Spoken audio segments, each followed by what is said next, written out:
Muito boa tarde. Ainda bem que a minha colega Maria já tinha avisado que a tarde ia ser gélida, porque eu tive alguma dificuldade em deslocar da mesa para aqui, que estou geladíssima. Vamos ver se começamos a aquecer um bocadinho o ambiente com algumas questões relativas aos impostos indiretos. Em primeiro lugar, vou falar das alterações ou das principais alterações no imposto no IVA e também depois no IEC e no ISV. Ao nível do IVA, existe realmente uma novidade, que é uma introdução de um conceito que já existia no IRC, no que respeita a preços de transferência, também agora no IVA. Ou seja, o valor normal já existia no código do imposto, no entanto, o que não existia era quando estas operações ao valor normal acontecem com outras entidades com relações especiais. Este realmente é um conceito que já era conhecido para efeitos de IRC. Aqui no IVA é o primeiro ano que vai ser implementado e normalmente vamos estar, ou tem implicações quando estamos perante duas situações. Ou quando estamos perante particulares, e em particulares vamos pensar nos colaboradores de determinada empresa, quando exista com eles algumas relações comerciais e que, nesse sentido, seja praticado preços inferiores aos que seriam o valor normal, ou então também até familiares, os próprios empresários e também outras entidades que, pela sua natureza, estejam limitados na sua capacidade de dedução. Por exemplo, entidades mistas que, por exemplo, se fizermos uma operação, sendo que o valor da contraprestação é inferior ao valor normal, estamos, no fundo, a ajudar essa entidade a suportar menos IVA dedutível nos seus custos com aquela operação. Por outro lado, podemos também ter o inverso, que é, por exemplo, quando uma entidade realiza uma operação, sendo que o seu valor, a sua contraprestação, é superior ao valor normal. E neste caso, o que é que acontece? Neste caso, se este prestador de serviço for uma entidade que seja um sujeito passivo misto, por exemplo, uma SGPS, em que utilize métodos de dedução, por exemplo, pro rata, ao estar a realizar esta operação por um valor superior ao valor normal, estará a aumentar a sua capacidade de dedução. Portanto, com esta inclusão no orçamento e com a publicação, espera-se, desta medida, espera-se ainda este ano, para implementar em janeiro de 2012, as entidades vão ter que ter mais um outro cuidado, não só o que já tinham para efeitos de IRC, mas também para efeitos de IVA, de forma a que não vejam as suas operações corrigidas também relativamente ao imposto. No que respeita às restantes alterações, e eu foco aqui a eliminação da isenção relativamente à transmissão de direito de autor ou a autorização para a utilização de obra intelectual, mas só quando este autor for pessoa coletiva. Ou seja, se este autor for um particular, continua a estar abrangido pela isenção do número 16 do artigo 9º. Há também uma novidade em termos de liquidações oficiosas. Quando um sujeito passivo, por algum motivo, não entrega a sua declaração periódica, o Estado ou a Administração Fiscal pode entender e emitir uma liquidação oficiosa, cujo limite mínimo pode ser, no caso dos sujeitos passivos em regime mensal, 6 vezes a retribuição mínima mensal. No caso de sujeitos passivos que entreguem trimestralmente as suas declarações. Este limite poderá ser 3 vezes a retribuição mínima mensal. É realmente bastante penoso e que recomendo que tenham atenção, pois a coima que normalmente estamos hoje em dia habituados de um valor que poderá ser 300 euros, poderá agora subir bastante com esta introdução. Finalmente é revogado o regime especial de tributação dos combustíveis gasosos, que há já alguns anos estava a ser ameaçado esta revogação. Esta situação fica agora abrangida pelo regime normal.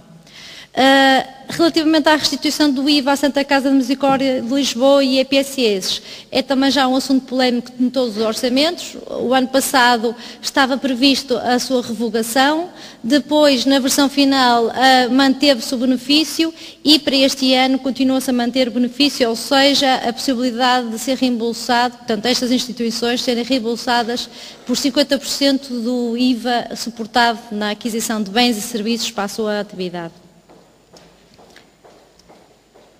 Relativamente às taxas, e este ano é realmente o grande impacto nas alterações, não vou dar novidade nenhuma nesta altura, vocês sabem tanto quanto eu. A taxa que as alterações que vão ocorrer na lista 1 da anexa ao Código do IVA, relativamente aos bens sujeitos à taxa reduzida e que vão passar para a taxa intermédia, são as águas engarrafadas, minerais ou gasificadas, e as entradas em espetáculo, portanto, que sai da lista 6 e entra na lista 13, na lista da taxa 13. No entanto, estes espetáculos são não estão aqui incluídos de caráter desportivo. Esses espetáculos realmente saem das listas e agora passam a ser tributados à taxa normal. Relativamente aos bens que saem da taxa reduzida e passam para a taxa normal, são as águas adicionadas. Estas águas são aquelas águas que nós conhecemos, águas com sabores, as bebidas e sobremesas lácteas, alguns preparados de batata, refrigerantes, xaropes e concentrados de sumo. Todos estes passam a ser tributados a partir de 1 de janeiro à taxa de 23%. Dos bens que estão neste momento na taxa intermédia, que passam para a taxa normal, são bastantes, tenho aqui alguns, não a título de exemplo, mas temos todas as conservas de fruta e de produtos hortícolas e frutas secas, as gorduras e os óleos comestíveis, o café, finalmente, já há alguns anos que ameaçava, mas finalmente passa para a taxa normal. Os serviços de restauração, que têm trazido bastante polémica às notícias, e também equipamentos destinados à captação e aproveitamento de energias renováveis. Saem desta lista intermédia e passam a ser tributados à taxa normal. Fazendo aqui uma simulação do que poderá ser o impacto destas alterações de taxas, como vimos, as taxas não sobem, o que há uma redistribuição dos produtos que estão sujeitos a cada uma delas. Para uma família em que consuma ou que gaste cerca de 1.180 euros por mês no seu cabaz, tendo em consideração custos com supermercado, água, luz e gás, alimentação e lazer. Sendo que na questão da água e do gás, na luz e gás, nós estamos a considerar aqui o efeito do aumento da taxa do IVA só em janeiro de 2012. Aquele que ocorreu em outubro de 2011. Ou seja, em termos de distribuição do consumo, consideramos que esta família, 49% dos seus custos são relativamente a bens à taxa reduzida, 45% à taxa intermédia e 6% à taxa normal. Numa família em que o cabaz já tem custos menores, portanto tem menos poder de compra, a distribuição é ligeiramente diferente. É óbvio que aqui os produtos à taxa reduzida são aqueles que têm maior peso e que em detrimento dos custos ou das despesas sujeitas à taxa de 23%, nomeadamente restauração e lazer. Se compararmos com o efeito desta redistribuição das taxas, poderemos ver que esta família que tinha um poder de compra de 1.180 euros passa a ter que despender 1.260 euros para adquirir os mesmos bens, sendo que em termos de distribuição das taxas, nota-se realmente o efeito da alteração da saída dos bens da taxa reduzida e de intermédia para a taxa normal. No caso de uma família que tenha menos poder de compra, nota-se também o efeito, obviamente, e nota-se mais o efeito da taxa reduzida para a taxa normal, não é? Anteriormente, o peso dos bens à taxa reduzida era 60% e passa para a taxa normal em 66%. É claro que há aqui uma redistribuição e um aumento da receita do IVA derivado a estas redistribuições de bens. Existem algumas autorizações legislativas, nomeadamente no que respeita à emissão de faturas, e aí está interligado com uma dedução em termos de benefícios em sede de IRS, IMI ou até de IEC, até 5% do IVA suportado e efetivamente pago pelos contribuintes. Para o efeito, também é um dos objetivos que as pessoas estejam mais atentas a pedir o recibo ou a fatura nas suas compras, inclusive digamos que há aqui um incentivo positivo para esse efeito. Há outros países que utilizam outros incentivos, nomeadamente a figura que aqui está é relativamente à Argentina, que os contribuintes podem se depois inscrever os seus documentos numa base de dados e qual há mensalmente um sorteio, aliás todas as semanas um sorteio de um carro para o ganhador. Portanto é realmente um incentivo para que as pessoas peçam as suas faturas para depois poderem beneficiar de algo mais. Há países, por exemplo, que a Itália, o incentivo é mais pelo lado negativo, muitas das vezes existem inspectores que estão à porta dos estabelecimentos e que se o contribuinte não solicitar a fatura ou o documento de quitação, poderá ser multado por não ter exigido esse documento. Existe também uma autorização legislativa relativamente à faturação e à faturação eletrónica, no sentido de simplificar as regras relativamente à faturação eletrónica. A nível europeu, estas regras não estão harmonizadas, sendo que existem alguns problemas quando estamos a falar de operadores de vários Estados-membros que têm que cumprir diferentes regras na emissão e na recepção de documentos eletrónicos. Vamos ficar à espera e esperemos que realmente estas novas alterações venham trazer alguns benefícios. Passando para os impostos especiais sobre consumo, e eu lembro aqui, o Código dos Impostos Especiais sobre Consumo incide sobre o álcool e as bebidas alcoólicas, sobre o ISP, portanto os produtos petrolíferos e energéticos, e ainda sobre o tabaco. De uma maneira geral, até este ano, as taxas estavam a aumentar de acordo com a inflação, e este ano nota-se um reforço desse aumento. Portanto, elas não aumentam de acordo com a inflação, mas aumentam, em alguns casos, bastante mais. No caso da cerveja, temos um aumento de 3,5%. Relativamente aos produtos intermédios, e para quem não está tão habituado com esta terminologia, estou a falar, por exemplo, do vinho do Porto e dos licores, aumenta em 7,5%, e o álcool e outras bebidas alcoólicas aumenta também na mesma proporção. Relativamente ao petróleo e ao gasóleo do aquecimento, o que diz o Código não é bem a taxa que se deverá ser aplicada, mas sim um intervalo sobre o qual a taxa deverá ser aplicada. E o que acontece para o ano é que vai haver um alargamento do limite máximo desse intervalo, na ordem dos 17,9% no caso do petróleo e de 53,8% no caso do gasóleo de aquecimento, o que leva a pensar, obviamente, que as taxas que hoje em dia já estão quase a chegar a esses limites têm tendência a vir aumentando,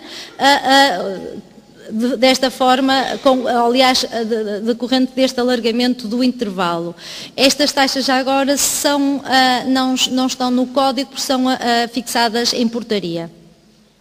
Relativamente ao tabaco, no que respeita aos cigarros, que é o produto mais vendido desta categoria, a fórmula de cálculo do imposto é através de uma componente ad valorem sobre o preço de venda e o componente específico.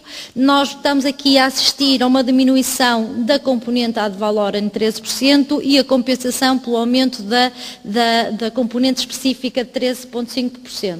O que é que a mim me faz pensar? Faz-me pensar que, eventualmente, o preço de venda passa a deixar de ser tão importante quanto isso para efeitos do cálculo do imposto, e sendo que, se não existindo esse aumento desse preço de venda, até porque já está a chegar a limites que em termos de consumo pode não ser suportável o seu aumento, o Estado, com a diminuição do ad valorem e o aumento do específico, consegue garantir o aumento da receita por esta via. Relativamente a charutos e cigarrilhas, o aumento é de 15,4% do valor atual. Há realmente, em termos de imposto especial de consumo, a grande novidade é a introdução de um imposto sobre consumo sobre a eletricidade. Para quem está a par deste imposto, não é uma novidade. Isto é, no fundo, é a transposição da diretiva que existe desde 2003 da Comissão Europeia, que permitia aos Estados-membros a sua aplicação até 1 de janeiro de 2010. Ora, Portugal não implementou em 1 de janeiro de 2010 como devia, estava em incumprimento desde essa altura, e não implementou por questões políticas. Neste momento, achou-se que seria o momento adequado para fazer esta transposição e a eletricidade, a partir de 1 de janeiro de 2012, passa a pagar um valor sobre este consumo. Esta taxa varia de 0 a 1 euro por megawatt, sendo que em Portugal ainda não está definido, que também deverá ser definida por portaria, mas o que, em termos de o que acontece nos outros Estados-membros e o que é definido pela Comissão Europeia, é que as taxas mínimas deste imposto deverá ser 0,5 euros no caso das vendas a empresas, ou do consumo por parte das empresas, e de 1 euro por parte dos particulares. Nas nossas faturas de casa, eventualmente não vamos sentir um aumento assim significativo, estamos a falar de 1 euro por megawatt, não é? Mas no caso das empresas, e realmente fazendo algumas simulações, tive a oportunidade de fazer algumas simulações para empresas industriais, é que por fatura poderá ser 600, 700 euros de imposto, portanto, assim nas empresas industriais pode ser bastante pesado. Quem são os sujeitos passivos? São os comercializadores de eletricidade, quer aquela que nós consumimos, quer para a mobilidade elétrica, os produtores que vendem a consumidores finais, alguns autoprodutores e consumidores que adquiram através de operações em mercados organizados. Existem algumas isenções previstas, principalmente quando a eletricidade está a ser consumida para produzir ou para manter a capacidade de produção de mais eletricidade, também aquela que é produzida a bordo das embarcações e aquela que é utilizada para transporte e comboio metropolitano elétrico.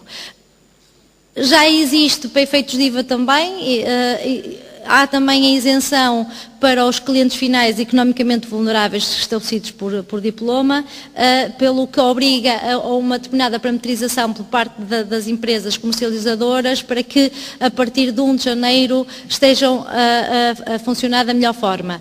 Acontece, porém, que a legislação ainda não foi publicada, portanto, não pode haver operadores sem haver legislação. Por isso, o que vai acontecer é uma coisa que se calhar não é inédita, mas não é normal no imposto especial de consumo, que é já estarem a aplicar o imposto e ainda nem sequer estarem registados para o efeito, uma vez que o registro só pode acontecer depois da legislação ser publicada. Em termos de imposto sobre veículos, continua-se a verificar uma penalização na componente ambiental, vai aumentar a componente cilindrada em 5% e na componente ambiental 13%. Obviamente estas medidas ou estes aumentos continuam a prejudicar os carros mais antigos que ainda não estão adaptados para a redução de emissão de gases, como já estão os carros mais modernos. E com este imposto sobre veículos termino a minha apresentação e passo agora... Desculpem, falta-me fazer aqui o resumo, que é rápido. No fundo, o que é que isto quer dizer? Que com as alterações das taxas do IVA, com o aumento das taxas do IEC, há efetivamente um aumento da carga tributária, existe a nova introdução de uma regra de anti-abuso no IVA, que tem a ver com aquela questão do valor normal das operações, quando realizadas com entidades com relações especiais. Há a novidade do IEC sobre a eletricidade e, de uma maneira geral, não foi aqui falado em pormenor, mas existe um aumento dos procedimentos de controlo no respeito aos impostos sobre bebidas alcoólicas e tabaco e ISP.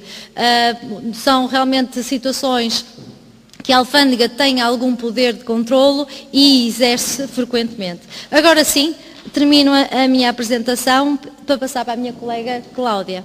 Obrigada. Olá, muito boa tarde a todos. O meu nome é Cláudia Teles e, antes de mais, quero agradecer a presença de todos vocês. A palavra que já mais ouviram falar hoje foi em aumento e, infelizmente, não trago melhores notícias. Realmente, ao nível do IRS, também vamos ter um aumento da carga tributária. Efetivamente, podemos ver que este Orçamento de Estado de 2012 é um orçamento austero, à semelhança das medidas que têm vindo a ocorrer já até para 2011, em que temos uma taxa agravada de 3,5%, já fizemos um sentido sobre o nosso subsídio de Natal, que já foi cortado, sensivelmente metade, e, efetivamente, esta tendência se mantém para 2012. E, como tal, vamos nos aperceber de um alargamento da base tributável, não só ao nível real, mas também ao nível pessoal, uma relevante redução das deduções e dos benefícios fiscais, nomeadamente nas deduções ao nível dos encargos com saúde e com os imóveis. Vamos também ter uma taxa adicional de solidariedade de 2,5% para o último escalão. Esta medida, à semelhança da derrama estadual, é uma medida temporária, esperamos nós, que será aplicável em 2012 e 2013. Os últimos dois escalões vão deixar de poder deduzir as despesas que até agora temos vindo a deduzir de doença, de saúde, encargos com lares, com as pensões à coleta, e vemos também uma alteração ao nível das taxas liberatórias, nomeadamente a tributação das mais-valias de partes sociais, que é uma taxa especial, que se vê agravada para 25%. Esta taxa estava prevista na primeira proposta de Orçamento de Estado ser agravada apenas para 21,5%, mas a última proposta que foi agora para promulgação já está na ordem dos 25%. E uma das medidas que tem vindo também a ser faladas durante toda a sessão de hoje é um bocadinho de combate à fraude e à evasão fiscal e que se vê sentir no pagamento e no recebimento de valores vindos de offshores, outros paraísos fiscais. Então, no que respeita ao alargamento da incidência, o que é que nós vemos? Vemos ao nível do subsídio de refeição, que vê efetivamente uma diminuição da parte que estava excluída da tributação. Se antes tínhamos apenas ou seja, o valor que estava sujeito era só aquele que excedia os 6,41 € e 7,26 € quando atribuído em vale de refeição, desce agora significativamente para 5 € e 6,83 € respectivamente. Outro aumento da base tributável verifica-se também ao nível das indemnizações por cessação de contrato de trabalho. Aqui temos uma clarificação e um aumento da carga tributária. A clarificação visa fazer clarificação no respeito ao conceito de gestor. Efetivamente, esta norma passa a incluir expressamente que os gestores públicos e os representantes de estabelecimento estável de entidades não residentes, as indemnizações que receberem estão sujeitas à tributação na sua totalidade e, relativamente aos restantes colaboradores, vemos a sua carga tributária aumentada na medida em que agora a parte excluída da tributação não é 1,5 da remuneração média recebida nos últimos 12 meses, mas apenas o valor dessa remuneração média recebida nos últimos 12 meses, multiplicada pelo número de anos de antiguidade. Outro alargamento visa as remunerações em espécie, ou seja, a parte pecuniária, o valor pecuniário destas retribuições também vai ver o seu valor aumentado. E o primeiro deles é logo ao nível da utilização da habitação. Ao nível da utilização da habitação, o valor que estava sujeito quando não havia renda condicionada, para efeitos de valor de uso, tinha um teto máximo de até 1/6 da remuneração. Agora diminui esse valor, ou seja, o valor de uso pode ir, pelo contrário, pode ir até 1/3 do valor da remuneração. Então temos aqui um valor que dobra para efeitos de consideração como rendimento tributável.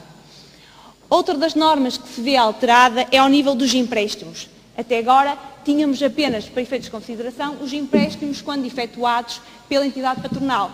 Mas esta norma era uma norma vazia porquê? Da aplicação, porque a portaria no qual estava estabelecida a taxa de juro para efeitos de comparação com a taxa paga pelo colaborador não foi fixada. Essa portaria até agora ainda não foi fixada. Agora existe outra norma que também passa a estar sujeito, no caso dos empréstimos efetuados por uma entidade que não é a entidade patronal e a entidade patronal suporta esses juros. E o que vai estar sujeito então a rendimento para efeitos de tributação é o juro suportado pela entidade patronal. E portanto, neste caso, parece que não vamos ter que ficar à espera da tal portaria que nunca mais saiu. Ao nível das taxas, parece que à partida a tabela prática de IRS, não sofrendo alterações, não aumenta a nossa tributação, mas isso efetivamente pode não ser o nosso caso, esperamos nós, para a maioria de nós, na medida em que, caso haja aumento salarial, podemos passar para um escalão superior e, como tal, aplicar uma taxa superior. Okay? Relativamente às taxas de retenção na fonte a título definitivo e as taxas especiais, também vamos ver agravamentos. E podemos começar logo pelos rendimentos de capitais. Aqui, a taxa de retenção na fonte sofre um aumento significativo dos atuais 21,5% para os 25%. Mais uma vez, esta foi uma alteração da última proposta do Orçamento de Estado para 2012 e não aquela que nos foi conhecida em outubro. Aqui apenas poderá estar fora desta taxa de 25% quando estamos perante rendimentos a título de royalties pagos a entidades não residentes. Outras normas que eu vos tinha falado de combate à evasão fiscal é a questão dos pagamentos ou os recebimentos de offshores, em que aqui vamos ter uma taxa agravada para 30%. Ou seja, quando estamos perante rendimentos capitais devidos por entidade domiciliada em paraíso fiscal, que sejam pagos via uma entidade portuguesa, eles vão estar sujeitos à tributação à taxa de 30%. O mesmo se aplica quando é um sujeito passivo português que faz os pagamentos a entidades residentes em offshores. Esses pagamentos também vão estar sujeitos a uma taxa de tributação de 30%.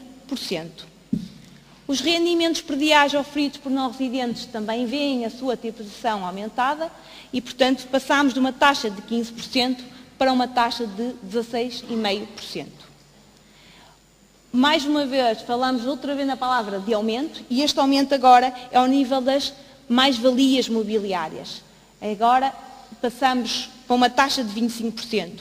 Até agora tínhamos uma taxa de 20% para os residentes, mas já estava em 25% para os não residentes. E agora passamos a estar todos com uma taxa de tributação de 25%.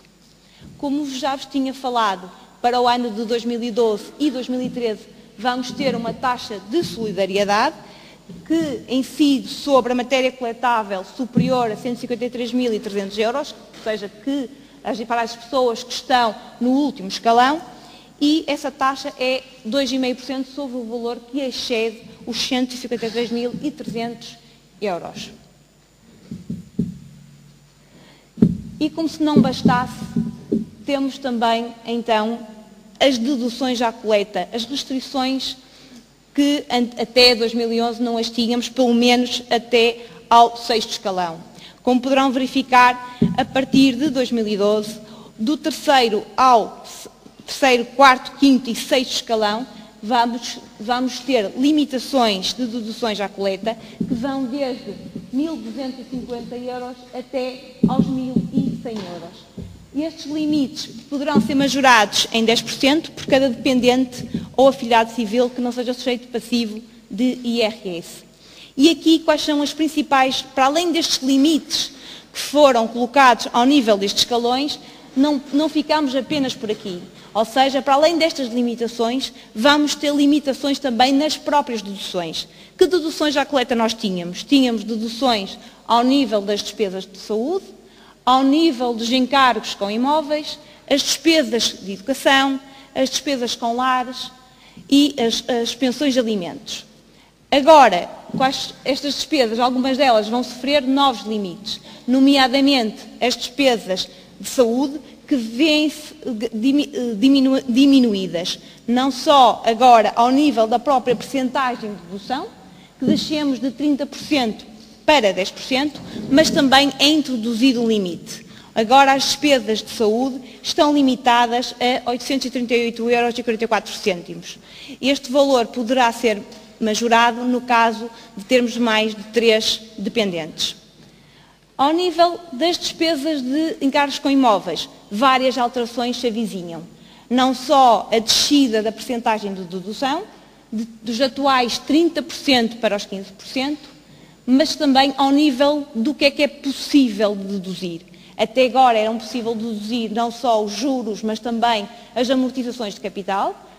A partir de 2012, apenas é possível deduzir os juros, e de juros de contratos celebrados até 31 de dezembro de 2011, sendo certo que esta dedução vai diminuir progressivamente, de forma a que a partir de 2016 não seja possível deduzir mais os juros de encargos com os imóveis. Como veem, só boas notícias, não é? Para uma tarde fria como está. Prometo que, espero eu, pelo menos em 2016, estejamos cá com boas notícias.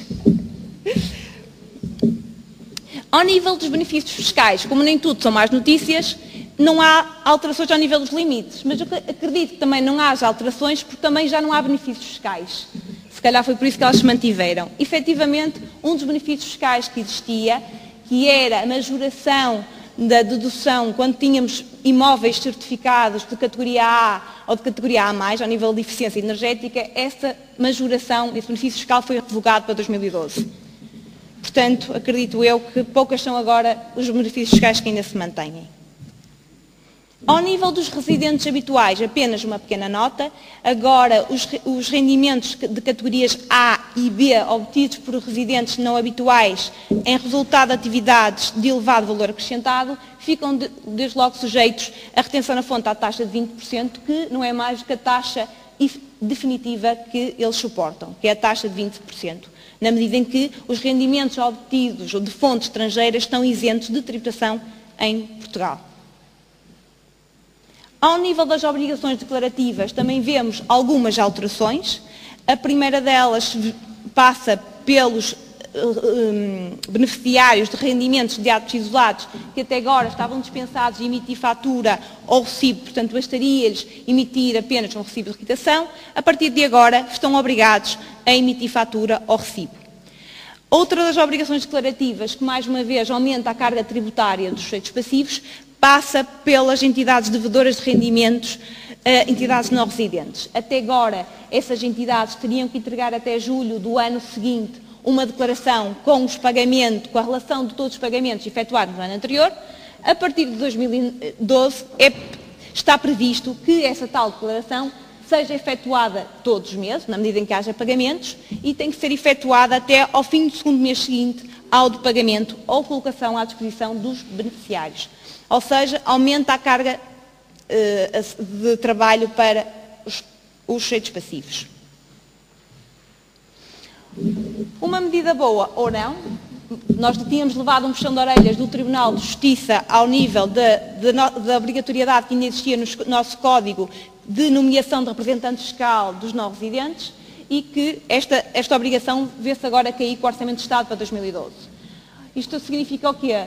Que agora os não residentes não necessitam, ou os não residentes e que eles estejam residentes noutro Estado-membro da União Europeia ou do Espaço Económico Europeu, já não precisam de nomear representante fiscal. Isto poderá assumir particular importância quando estamos perante os trabalhadores que são destacados para outro país da União Europeia. Até agora, a partir do momento que eles passavam a ser não residentes em território português, teriam que nomear um representante fiscal e a partir de agora, desde que eles estejam realmente na União Europeia ou no Espaço Económico Europeu, não precisam de nomear representante fiscal.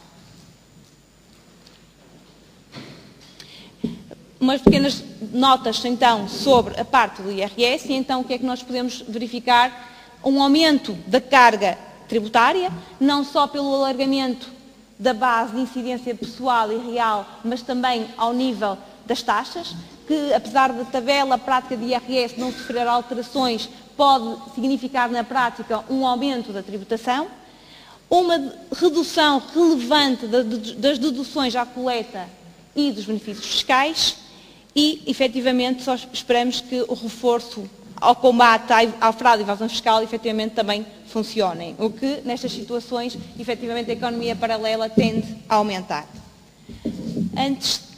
Para terminar, vou falar apenas umas breves notas sobre a Segurança Social. E, ao nível da Segurança Social, também, boas notícias também não se avizinham. A primeira delas é que há aqui um congelamento do valor das pensões, e o valor do IAS também se mantém nos 419,22 cêntimos. Isto significa que todos os apoios sociais indexantes ao IAS vão manter suspensos em 2012. Outra das novidades é que as dívidas à Segurança Social podem passar a ser divulgadas. E, para terminar, uma pequena nota ao nível dos membros de órgãos estatutários, em que há uma clarificação do conceito de membros de órgãos estatutários para efeitos de contribuições para a Segurança Social, nos termos do qual, a partir de agora, todas aquelas entidades que não estejam abrangidas pelo regime convergente da função pública ou por um regime de proteção social, passam a ser enquadrados no regime dos membros de órgãos estatutários. Espero que tenham gostado. Vou passar agora a palavra à minha colega. Do Dr. Manuel Castelo Branco já ter saído, queria começar por agradecer à escola o convite que nos fizeram para estar aqui presentes, a falar sobre o Orçamento de Estado, e também agradecer a vossa presença aqui em Coimbra, neste dia tão frio, para ouvir falar de assuntos que são gélidos, não são frios, são gélidos. Eu vou ter o papel mais fácil esta tarde, vou fazer um enquadramento a este orçamento, mais fácil e se calhar o mais gélido também, provavelmente. Depois, como terão a oportunidade de ver na agenda, iremos falar de todos os impostos de forma detalhada. Eu queria enquadrar mesmo, contextualizar este orçamento. Para aqueles que de nós poderão já não ter isto tão presente quanto isso, visto desta forma é um pouco aterrador. Recordam-se que, e falta ali o primeiro momento da... Falta ali o primeiro momento, que é o que acontece em 2007, que deixou Portugal um bocadinho em business as usual, que foi o subprime. Se ainda se lembram, ali devia estar em cima subprime. Em 2007 surge a crise denominada como subprime e em Portugal não aconteceu nada especial. Fomos vendo as notícias pelo telejornal e pelos jornais e não aconteceu nada especial. Em 2008 as coisas continuam a evoluir, acho que de uma forma que dificilmente alguém anteciparia, e acontecem os problemas na Islândia e também o desaparecimento súbito da Lehman Brothers. Nessa altura, e vamos depois ter a oportunidade de ver isso de uma forma mais detalhada, em Portugal começamos a ter algumas medidas anticíclicas, algumas das quais fiscais. 2009, a senhora Merkel não gosta de ouvir falar nisto, mas em 2009 acontece um problema precisamente na Alemanha. A Alemanha e o seu déficit ficam acima daquilo que a União Europeia permite. Okay? Não é só Portugal, Espanha, Irlanda, Grécia, mas em 2009 o grande momento daquele ano foi a Alemanha ter de facto ultrapassado o déficit que lhe era permitido ao abrigo das regras da União. Em Portugal, o que é que se está a tentar fazer? Lembram-se que 2008, lembram-se que terá sido um ano em que a economia começa a abrandar, o crédito para, não é? Não há compras de empresas, não há vendas de empresas, muita dificuldade mesmo para os particulares, ao nível habitacional, começam esses problemas todos. Em 2009, ainda esperançados que aquilo tinha sido um mau momento, começamos a ter algumas medidas para tentar repor a economia. Portanto, ainda não são os piores anos deste triénio, como vamos ver, ainda são anos que, do ponto de vista fiscal em Portugal, ainda se acreditava que aquilo tinha sido um tremor, mas que as coisas iam, de facto, continuar. 2010, Grécia e Irlanda.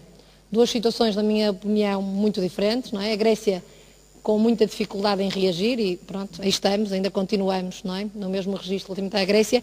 A Irlanda com mais capacidade de se adaptar às novas circunstâncias e com uma economia mais forte do ponto de vista intrinsecamente mais forte e, portanto, a dar a volta um bocadinho a este contexto. Em Portugal, agora sim começamos a ter, aí vamos ver no concreto, começamos a ter algumas situações de medidas legislativas no sentido de aumentar a receita. Tivemos uma série de medidas cujo objetivo era o aumento da receita fiscal. 2011, chega o Mr. Blue Eyes, não é? Chega a Troika, começam a analisar de facto a situação orçamental portuguesa e a regra é reduzir o déficit já. E agora com todas as medidas que à disposição, como vamos ver, com todas as medidas que estão à disposição. Aumentar receita, reduzir despesa e ainda assim com alguma, de facto, com alguma insuficiência, digamos assim, como vamos ver, e com muitas dificuldades. 2012, isto já de uma perspectiva, um bocadinho de perspectiva, olhando para o orçamento de Estado.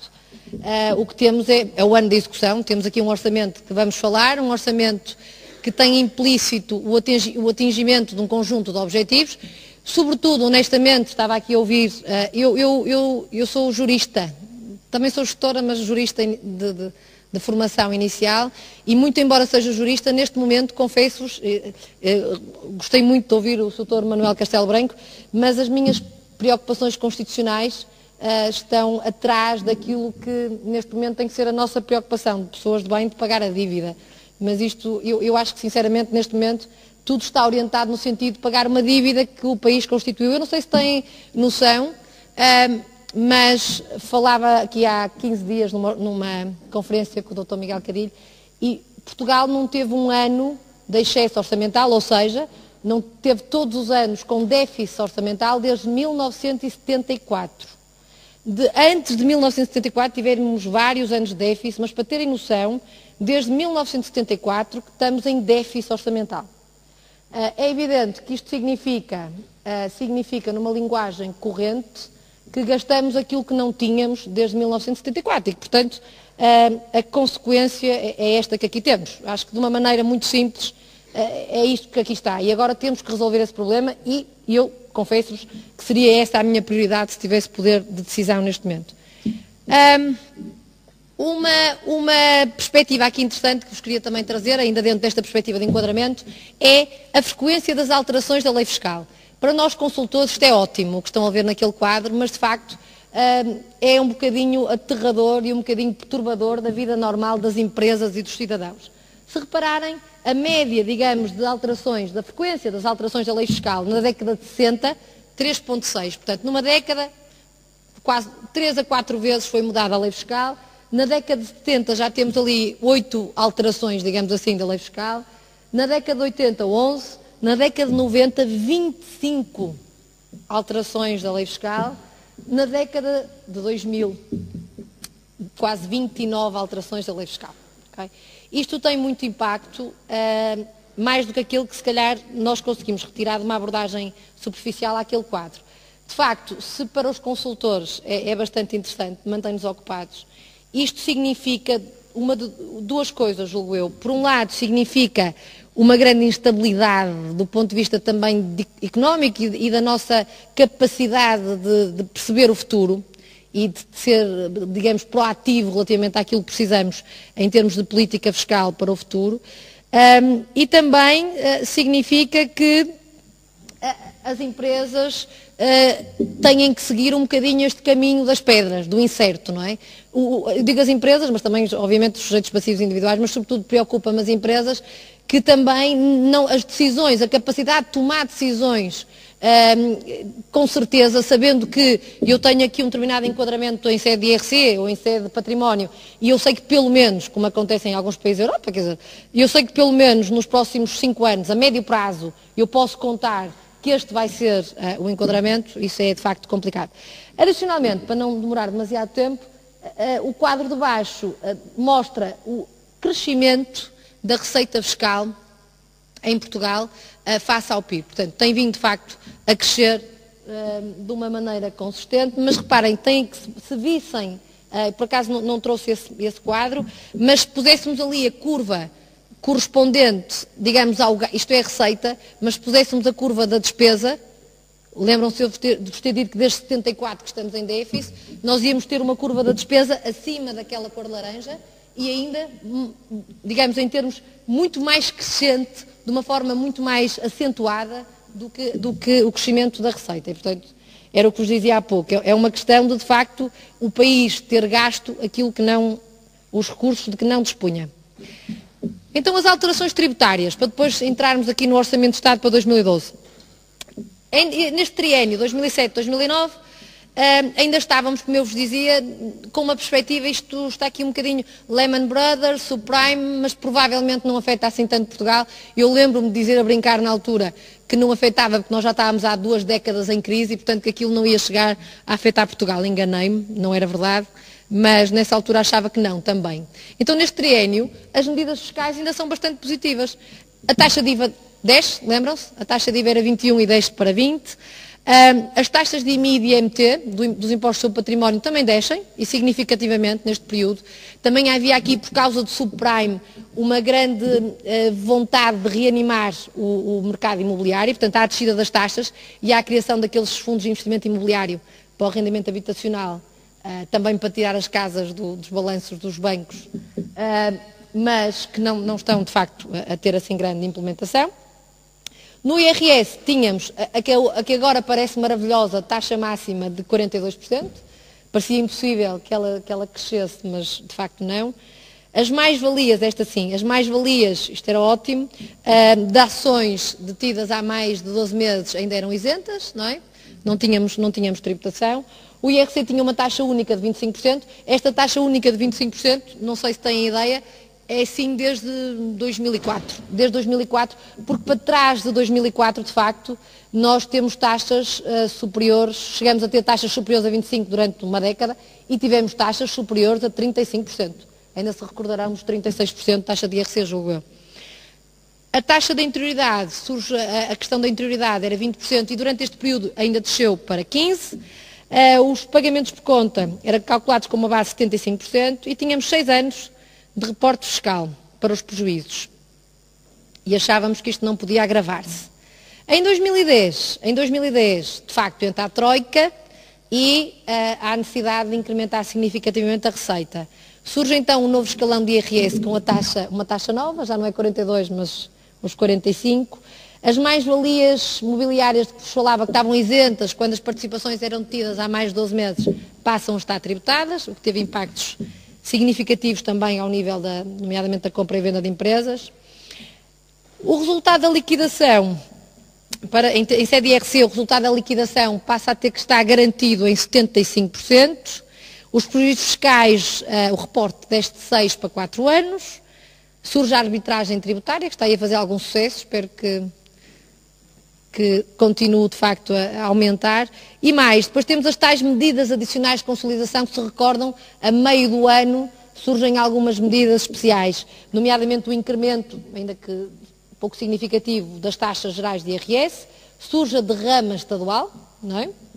Os 2,5% para as empresas que têm de facto um lucro tributável superior a 2 milhões de euros e o IVA sobe 1% em todas as taxas. Ano de 2011, achávamos nós que em 2010 isto já estava, digamos, no limite. Ano de 2011, continuamos, em sede de IRS aparece-nos a sobretaxa, não é? Todos nós sentimos, digamos assim, recentemente este impacto.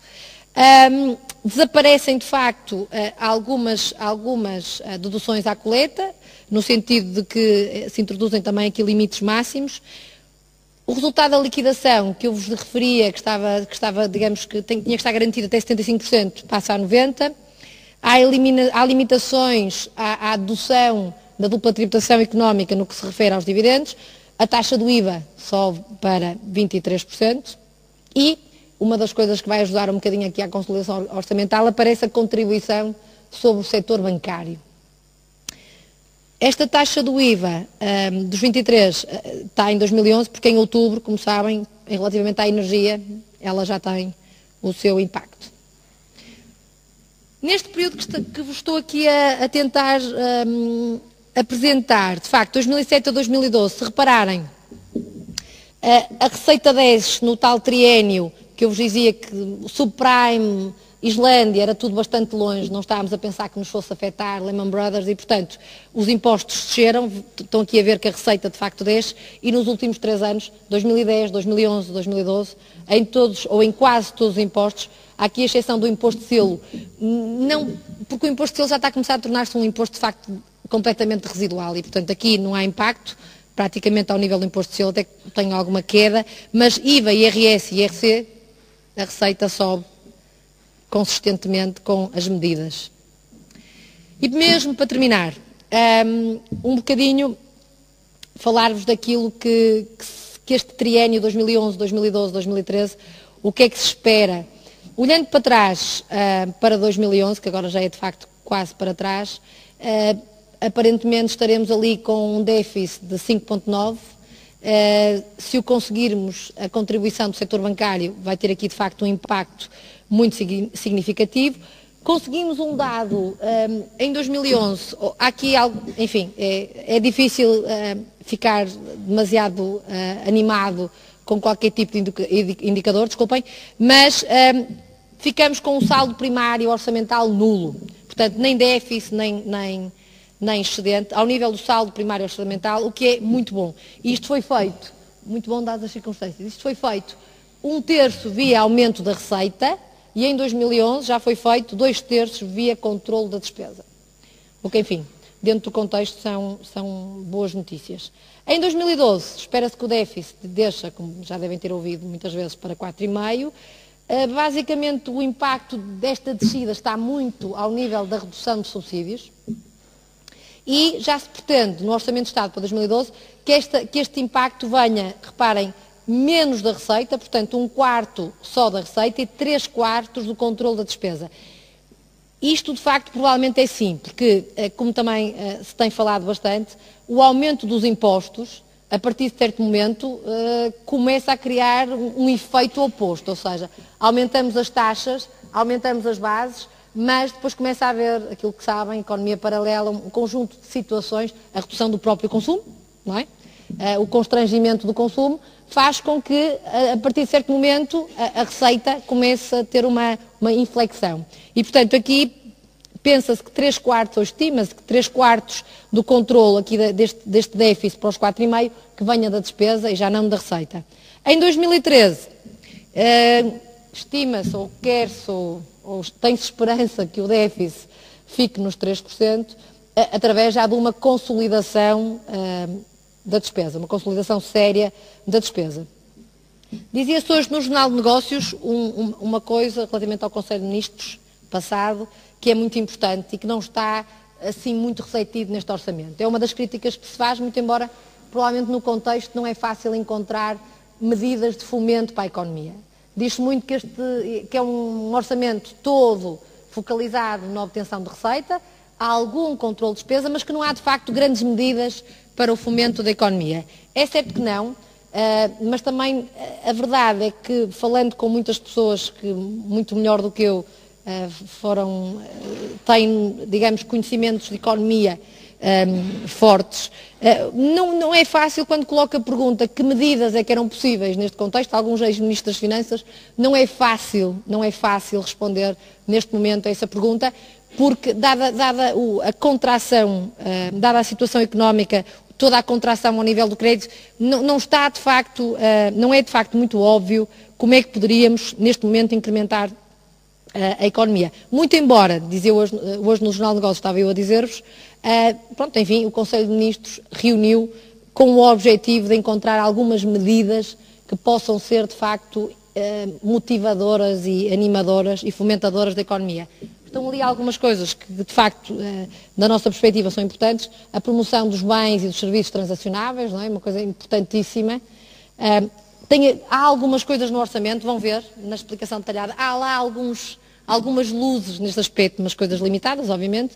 Tentar libertar as empresas, mais até as empresas do que os particulares, tentar libertar as empresas desta impossibilidade, que acho que neste momento é a impossibilidade de obtenção de crédito, e, portanto, arranjar formas de tentar promover o acesso ao crédito pelas empresas e também a criação de incentivos ao investimento estrangeiro, quer seja de empresas portuguesas no estrangeiro, quer seja de investidores estrangeiros em Portugal. Isto para evitar que, como se costuma dizer, que se deite fora o bebê com água de banho, não é? Portanto, temos que pensar em consolidação em despesa e em receita. Esta é a minha perspectiva. Eu acho que é preciso, de facto, agora cumprir as metas que nos foram impostas neste momento. É preciso controlar imenso a despesa e, claro, também, enfim, estar atento à receita e de uma perspectiva mais fiscalizadora, no meu entender, do que propriamente em termos de aumento dos impostos, não é? Porque neste momento acho que já estamos num ponto limite. O grande desafio para não deitar de facto então o bebê fora com a água do banho é estarmos atentos e que sejam de facto criadas algumas medidas no sentido de manter a competitividade da economia, de promover o crescimento e o emprego, que vai ser um dos grandes problemas, com certeza, do próximo triênio. 12, 13, 14, 15. Muito bem, eu deixava-vos agora com Ana Reis para falar aqui dos primeiros. Muito boa tarde, o meu nome é Clara Dittmer e convido-vos a percorrer comigo alguma das alterações legislativas relativas ao tema de justiça tributária. Sem mais delongas, indo diretamente ao assunto, porque a tarde já vai longa e o frio não para de aumentar. Em termos de caducidade e prescrição, a novidade é que, quanto a factos tributários conexos com paraísos fiscais, prevê-se que o direito de liquidar tributos passa a caducar no prazo de 12 anos, contra os 4 anos do regime normal, e que o prazo de prescrição dessas dívidas tributárias seja elevado para 15 anos. Uma nota relativamente aos juros de mora é que, no período que decorre, desde a data do termo do prazo de execução espontânea da decisão judicial transitada em julgado e a data de emissão da nota de crédito, se for um caso a favor do contribuinte, ou a data de pagamento da dívida de imposto, no caso a favor da administração tributária, se aplique uma taxa de juro equivalente ao dobro da taxa de juro de mora vigente atualmente para as dívidas ao Estado e outras entidades públicas. Atualmente essa taxa será de 6,352%, ou seja, estaremos a falar de uma taxa inferior a 13%. Outra nota de destaque, que os juros de mora passam a ser aplicáveis às dívidas tributárias e que são devidos até à data do respectivo pagamento.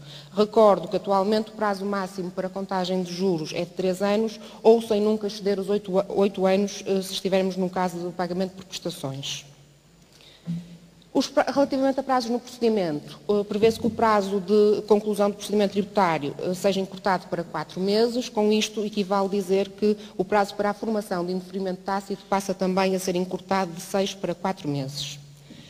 Uma outra nota, para prever que os atos de procedimento tributário passam a dever ser praticados no prazo supletivo de 8 dias, contra o prazo atual de 10 dias. Algumas notas relativamente a informações vinculativas. De uma forma geral, assiste ao alargamento dos prazos a favor da administração tributária. Uma novidade é que a notificação da administração tributária para que o contribuinte supra insuficiências dos elementos prestados passa a ter efeitos suspensivos do prazo de decisão. Este prazo de decisão, quanto às informações vinculativas sem caráter de urgência, é alargado até um máximo de 150 dias, contra os atuais 90, sendo que nas informações vinculativas com caráter de urgência, este prazo passa a ser alargado para 120 dias, contra os 60 atuais. Uma das novidades é que deixa de ser necessário que os atos ou factos cujo enquadramento jurídico-tributário se pretende tenham de ser prévios ao pedido. Mais um prazo que é alargado a favor da administração tributária, nomeadamente o prazo para o reconhecimento do caráter de urgência, que passa a ser de 30 dias, contra os atuais 15. Uma última nota para dar conta que fazer estes pedidos fica mais caro para o contribuinte, nomeadamente o valor da taxa de justiça máxima para o contribuinte passa de 10.200 euros, atualmente, para 25.500 euros. Estes valores são de acordo com as unidades de conta atualmente em vigor, que creio que são 102 euros. Relativamente ainda à justiça tributária, uma nota para a cláusula geral anti-abuso, nomeadamente o que se refere ao procedimento para a sua aplicação, que passa a ser exclusivamente aplicável à cláusula geral anti-abuso, portanto deixando-se aplicar também a normas específicas desta natureza. É revogado o prazo reduzido de 3 anos atual para a sua aplicação, passando a ser aplicado o prazo geral de caducidade. Umas notas relativamente a infrações tributárias, não vos querendo maçar com uma lista sem fim de coimas e de alteração de coimas, mas para vos dar conta que há um aumento generalizado do montante das coimas para cada tipo de contraordenação e crime, começando desde logo pelos os seus limites abstratos, que são aumentados em 50%, sendo então agora para as pessoas coletivas de 165.000 e 45.000 respectivamente, caso se trate de dolo ou negligência. Assiste-se também ao aumento do direito de redução das coimas, com isto querendo dizer que as coimas pagas voluntariamente são reduzidas para 12,5% do montante mínimo legal se o pedido for apresentado nos 30 dias posteriores ao da prática da infração e para 25% do montante mínimo legal se o pedido de pagamento for apresentado posteriormente a essa data. Aditamentos, novas coimas específicas, passando a ser punível com coima de 500 a 10.000 euros, a falta de apresentação no prazo que a Administração Tributária estipular, da documentação respeitante à política em matéria de preços de transferência, uma matéria que me é particularmente cara, e dos elementos para efeitos de importação de lucros de sociedades domiciliadas em paraísos fiscais. Mais uma nota relativamente a informações vinculativas, para dizer que as omissões ou inexatidões relativas a fatos ou atos ou documentos relevantes para a apreciação deste tipo de pedidos, se prestados com caráter de urgência, passam a ser puníveis com coima de 375 a 22.500 euros. De notar que estes limites serão reduzidos em 1/4 no caso de pedidos de informações vinculativas sem caráter de urgência. Relativamente a crimes fiscais, é novidade em termos de qualificação, que passa a ser punida com a pena prevista para a fraude qualificada as situações em que a vantagem patrimonial seja superior a 50.000 euros. Prevê-se ainda o agravamento da pena de prisão de 2 a 8 anos para pessoas singulares e a de multa de 480 para 1.920 dias para as pessoas coletivas se a vantagem patrimonial for superior a 200.000 euros. Uma última nota relativamente aos crimes fiscais, para vos dar conta que a duplicação das penas máximas de multa para as pessoas coletivas nos crimes aduaneiros qualificados. Por último, não quisemos deixar de destacar o novo regime de regulação tributária de elementos patrimoniais no exterior, ou criando o RERT 3, que incentiva, assim como no RERT 2, a declaração de elementos patrimoniais localizados no estrangeiro até 31 de dezembro de 2010, mediante o pagamento de uma taxa de 7,5% do valor respectivo, em vez de os 5% previstos no RERT 2. O seu funcionamento e operacionalidade é em tudo igual ao anterior RERT 2, mas desta feita não se prevê o repatriamento dos elementos patrimoniais. O prazo de regularização terminará a 30 de junho de 2012 e, no caso da falta de entrega de declarações de regularização, omissões ou inexatidões da mesma, prevê-se o aumento de 50% para 60% da majoração do imposto, que seria devido pelos rendimentos correspondentes. Não vos macei muito, fui rápida e agora não me cabe mais do que passar a palavra. Boa tarde a todos. O meu nome é Ana Reis e eu vim aqui falar de uma série de impostos. Vamos começar pelo IRC. De seguida vamos falar um bocadinho sobre os impostos sobre o património, imposto de selo, não há grandes alterações, e depois benefícios fiscais. Ao nível dos vários impostos que eu vou falar, como vocês vão ter a oportunidade de constatar, não há de facto assim alterações muito significativas, ou pelo menos muito polémicas, todas vão sempre no mesmo sentido de, ao aumentar as taxas, ou diminuir as isenções, ou diminuir períodos de reporte, ou limitar de alguma forma o reporte dos prejuízos. Portanto, tendencialmente é tudo relativamente simples em termos da lógica das alterações que existiram. Começando pelo IRC, nós elencamos aquelas questões que consideramos mais relevantes para transmitir aqui para esta plateia. Para além destas que aqui vamos falar, não haverá muitas mais, ou pelo menos significativas e que sejam relevantes para este fórum. Começando pela taxa do IRC, o que é que acontece? Nós até então, e também não é uma medida relativamente recente, nós tínhamos duas taxas de IRC, que até ao primeiro escalão de 12.500 euros de matéria coletável nós aplicávamos uma taxa de 12,5% e a partir de 12.500 euros aplicávamos a taxa de 25%. Portanto, estes dois escalões terminam agora, portanto, a partir de 2012 vamos ter uma única taxa, como sempre tivemos também até esta alteração, e, portanto, vamos aplicar a toda a matéria coletável a taxa de 25%. Isto é, sobretudo, mais preocupante para aquelas empresas que estariam numa situação em que a matéria coletável se aproximava, de facto, do primeiro escalão, pois, como podem compreender, a taxa vai duplicar, a taxa de tributação. Ao nível das empresas que são tributadas pelo regime especial de tributação de grupos de sociedades, como nós só aplicamos uma única vez esta redução de taxa, portanto, ainda que sejam um conjunto de sociedades, 10, 15, 20, sejam as que forem, como fazemos a tributação pelo grupo consolidado aqui, acaba por ser um efeito único dos tais 12.500 euros vezes o 12,5%. Ao nível dos prejuízos fiscais, nós tentamos reproduzir aqui neste quadro a evolução dos prejuízos fiscais.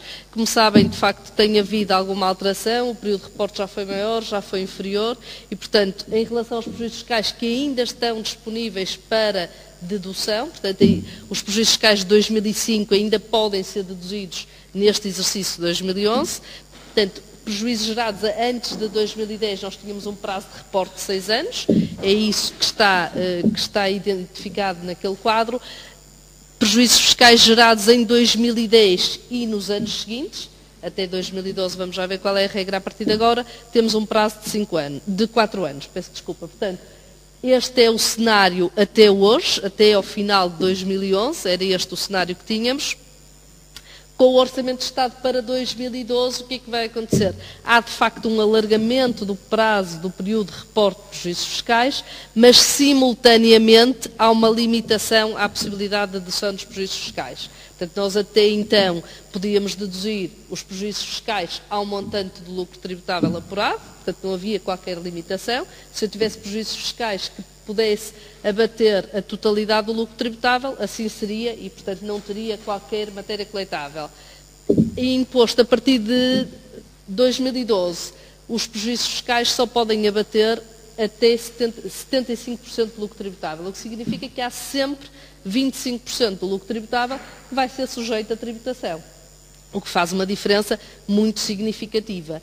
E atenção que esta limitação aplica-se também para estes, também para estes prejuízos, ou seja, a dedução a partir de 2012 é limitada a 25% do lucro tributável, independentemente de ser, por exemplo, prejuízos gerados em 2006, que eu vou poder deduzir em 2012, mas esses que eu tinha uma expectativa que seriam eventualmente totalmente aproveitados com o lucro tributável de 2012, não serão até a 25% do lucro tributável, que é sempre sujeito à tributação.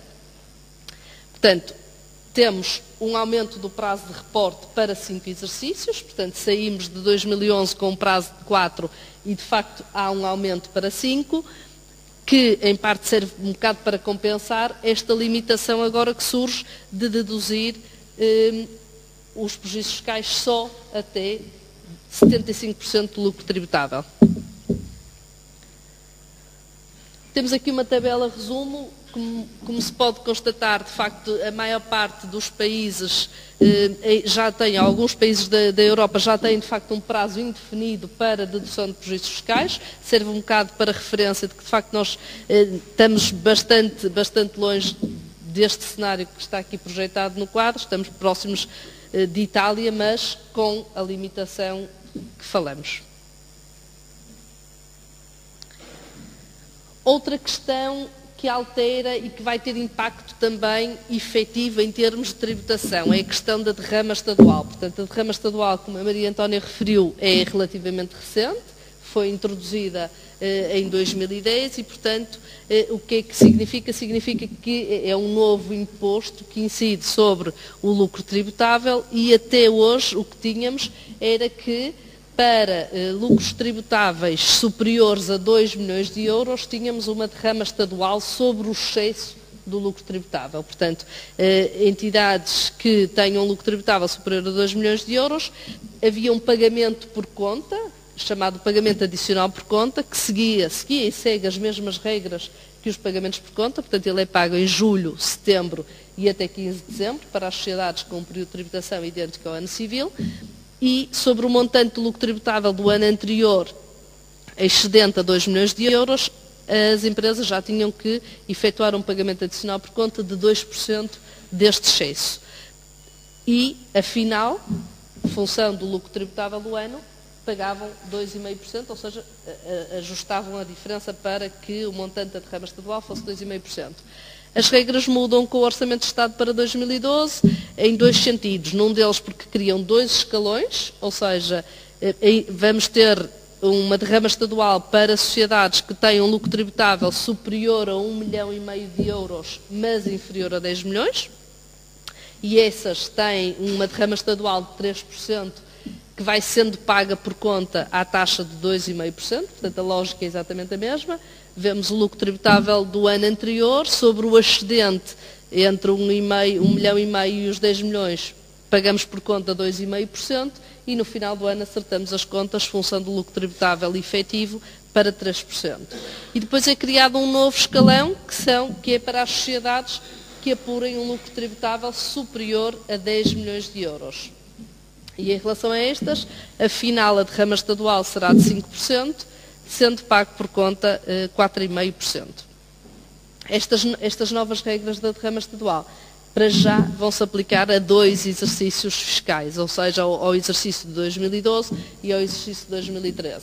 É uma medida temporária, depois logo se verá se de facto acaba por se tornar uma medida com caráter de maior permanência. Eu fiz aqui um exemplo muito simples, só para termos a noção do impacto da derrama estadual. Portanto, nós, aqui, lucro tributável, se imaginarmos um lucro tributável, por exemplo, nesta empresa A, de 1.800.000 euros, atualmente, 2011, como a derrama estadual, o lucro tributável não excede 2 milhões de euros, não haveria derrama estadual. As regras mudam. E, portanto, esta sociedade que não pagaria derrama estadual vai pagar sobre o excesso entre 1,5 milhão e 1,8 milhão, portanto, sobre 300.000 euros vai pagar a derrama estadual à tal taxa que vimos anteriormente, dos 3%. Aqui a empresa D, portanto, a empresa B e a empresa C, como não ultrapassam 1,5 milhão, tanto não pagavam derrama estadual como não pagam também. Já na empresa D, temos aqui 2.900.000, ela já era sujeita à derrama estadual sobre o montante que excedia aos 2 milhões, portanto sobre os 900.000 ela seria sujeita à derrama estadual, agora tem um duplo agravamento, é que a derrama estadual, para além de passar a incidir sobre o montante que excede 1,5 milhão, a taxa também altera. E por fim temos esta empresa E, que tendo um lucro tributável de 10 milhões e 500.000 euros, passa para o escalão superior, como falamos, e, portanto, sobre o montante excedente aos 10 milhões, é sujeita a uma derrama estadual com uma taxa de tributação superior. Neste exemplo, como vemos aqui, neste grupo de empresas, o impacto da derrama estadual são cerca de 96.000 euros e, portanto, de facto, é algo que vai ter um peso já efetivo em termos de tributação ao nível das sociedades. Fiz aqui também um exemplo para se concluir em relação a todas as outras regras que falamos. Ao aumento da taxa, no sentido que elimina-se o escalão dos 12,5%, ao facto de haver uma limitação na dedução de prejuízos fiscais. E, portanto, o exercício é o seguinte: portanto, temos uma sociedade que tem um lucro tributável de 2 milhões de euros, tem prejuízos reportáveis de anos anteriores de 3 milhões e 1,5 milhão. 3 milhões referentes a 2006 e 1,5 milhão referente a 2007. E vamos fazer agora uma simulação do que seria as regras, o lucro tributável e o montante de imposto efetivo a pagar por esta empresa, seguindo as regras vigentes em 2011 ou seguindo as regras vigentes em 2012. E, portanto, temos os prejuízos fiscais a deduzir, é logo a primeira operação que fazemos depois de apurarmos o lucro tributável, não é? E, portanto, até então, apurado o lucro tributável, neste caso 2 milhões de euros, e eu tendo prejuízos fiscais de 4 milhões e meio, não chegaria a ter qualquer matéria coletável. O cenário altera para 2012, porque eu só posso deduzir prejuízos fiscais até 75% do lucro tributável, o que significa que eu vou ter uma matéria coletável de 500 mil euros. Aqui ao nível da coleta, que basicamente consiste na aplicação da taxa sobre a matéria coletável, eu já não vou ter duas taxas, já só vou poder aplicar uma única taxa, que é a taxa dos 25%. Ao nível da derrama estadual, exatamente a mesma questão, ou seja, nós temos aqui um lucro tributável de 2 milhões de euros, que no cenário anterior não daria origem a qualquer montante a título de derrama estadual, como agora o limite desce para 1,5 milhão, sobre estes 500 mil de diferença temos que fazer o apuramento da derrama estadual. Por fim, a derrama municipal, essa assim mantém-se igual no pressuposto de que a taxa da derrama municipal se manteve igual, ela mantém-se igual, porque incide sobre o lucro tributável, uma determinada taxa mantém-se igual. Mas isto significa o quê? Significa que esta empresa, em termos de carga fiscal total, de acordo com as regras em vigor em 2011, tem uma carga fiscal de 30 mil euros, de acordo com as regras vigentes a partir de 2012, vai passar a ter uma carga fiscal de 170 mil euros, o que de facto é um impacto muito significativo, que ocorre sobretudo por estas duas questões.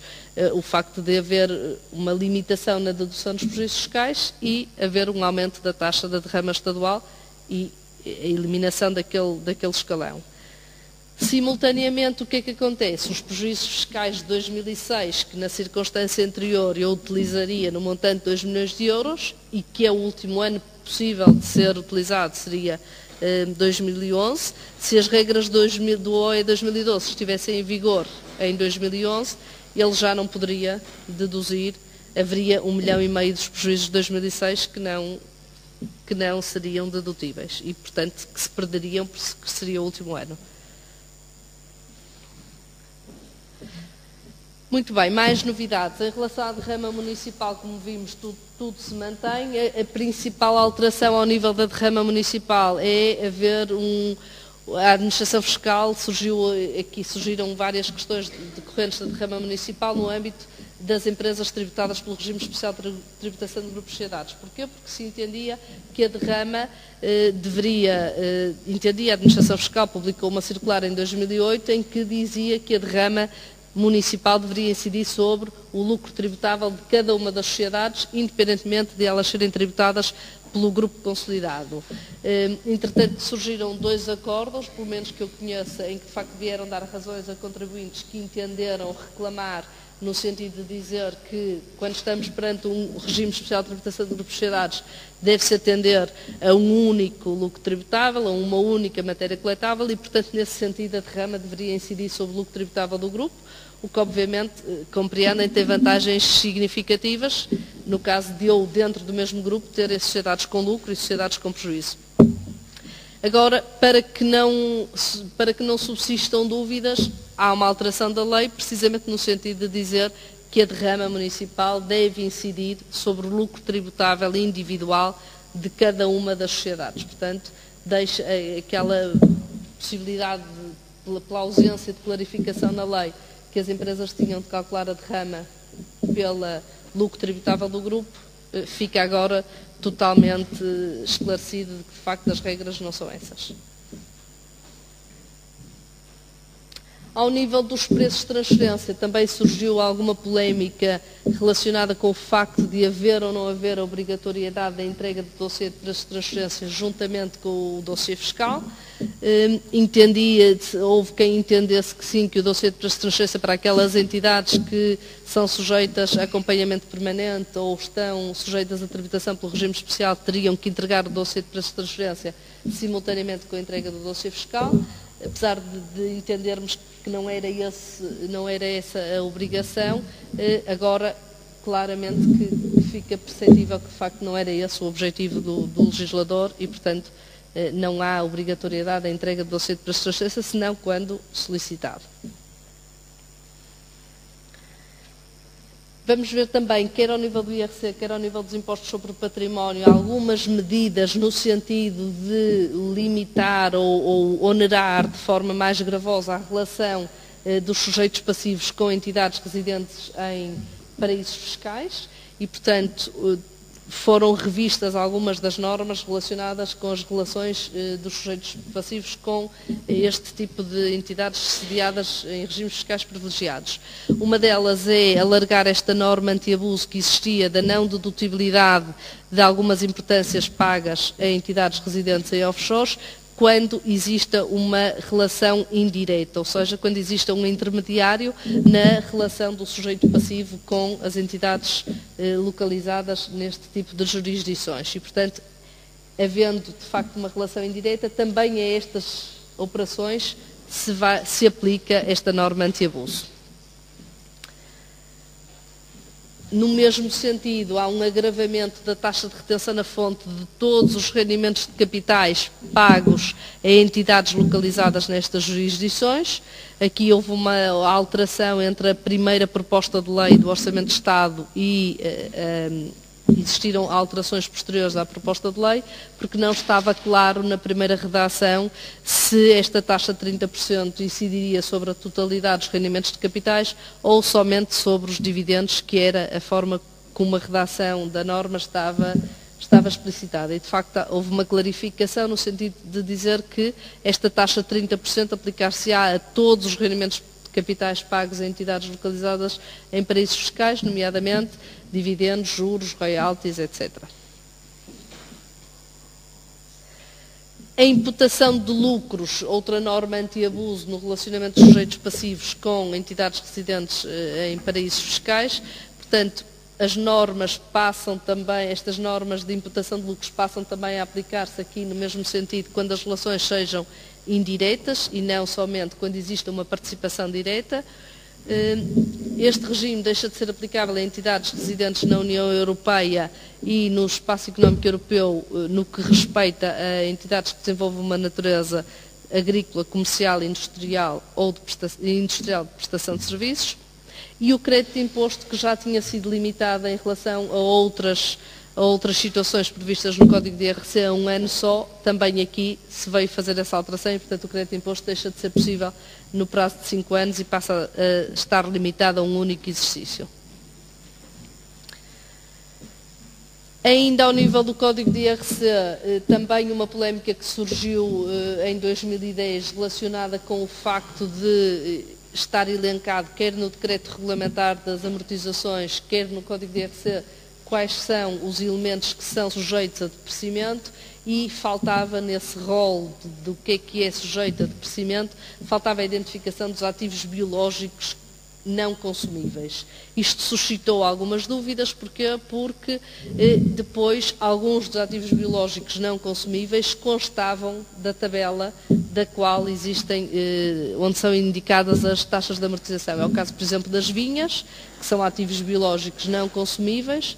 Aparentemente, pelo rol de bens que seriam amortizáveis, não estavam lá elencados os ativos biológicos não consumíveis, não obstante, se fôssemos à tabela anexa ao decreto regulamentar das amortizações, constava as vinhas com uma determinada taxa de amortização, que suscitou alguma dúvida, afinal são amortizáveis, não são amortizáveis.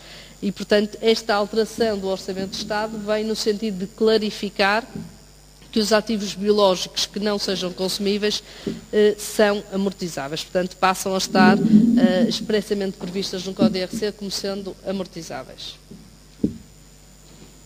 Ao nível do equipamento informático, portanto, uma simplificação, no sentido de que, tornando-se obrigatória a utilização de programas e equipamentos informáticos de faturação previamente certificados pela DGCI, as eventuais perdas por imparidade que as empresas tenham na substituição dos equipamentos atuais para equipamentos certificados serão aceitos sem necessidade de todo aquele processo de solicitação de aprovação prévia à administração fiscal para a perda por imparidade como um todo.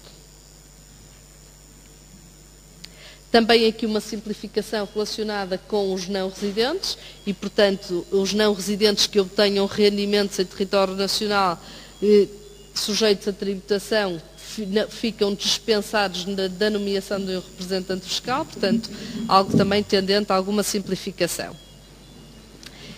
E, função de todas estas alterações ao nível do Código de IRC, constata-se que em termos orçamentais, ainda assim não é expectável que haja um acréscimo de receita orçamental por via do IRC, não obstante todas estas alterações que nós vimos, o que estará, obviamente, condicionado, quer pelo facto de, em termos económicos, se perspectivar uma retração económica e, portanto, em termos de base, não haver esse crescimento que permita, conjugado com estas limitações ao nível da fiscalidade, aumentar a receita e, por outro lado, eventualmente, e veremos ao nível da justiça tributária, vai haver um aumento da penalização. Porquê? Porque provavelmente todas estas medidas tendentes a agravar a carga fiscal das empresas vão provavelmente levar a alguns comportamentos desviantes e, portanto, houve necessidade, ao nível da justiça tributária, criar aqui mais penalidades e com algum maior significado que as que tínhamos até então. Passando agora para os impostos sobre o património, e, portanto, o que vamos constatar é mais ou menos algo em termos genéricos idênticos, ou seja, nós vamos aqui ao nível dos impostos sobre o património verificar que também há três questões fundamentais, que é o aumento das taxas, é a diminuição das isenções por via de se aumentarem os critérios para a obtenção das isenções e uma terceira questão aqui ao nível dos impostos de património é a avaliação do património imobiliário que vai tender a um alargamento da base tributária.